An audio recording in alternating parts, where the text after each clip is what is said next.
Chelsea, thank you. In the days to come, all kids across Arizona are going to be sitting down at a computer or an iPad for learning. The state is working on plans for safely reopening our schools, and those guidelines are expected soon.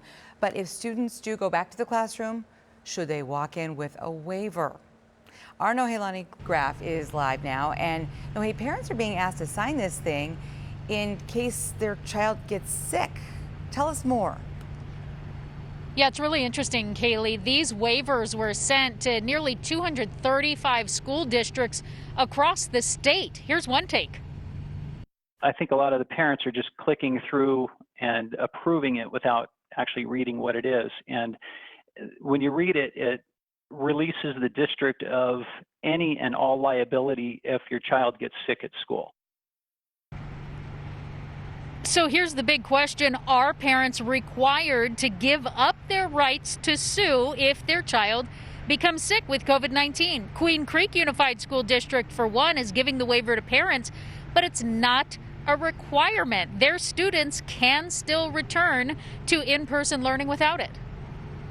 It's a very interesting waiver because parents aren't being required to sign it. So we're a little bit confused.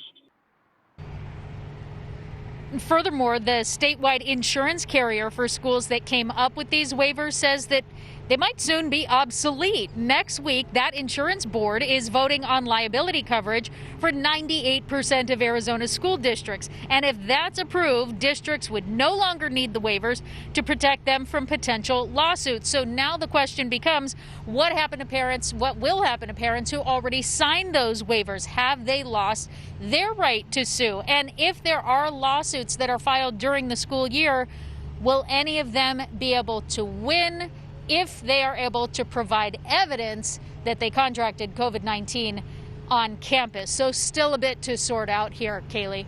Yeah, and you can understand why so many people are just so anxious about making any sort of moves right now. All right, thank you for that live report.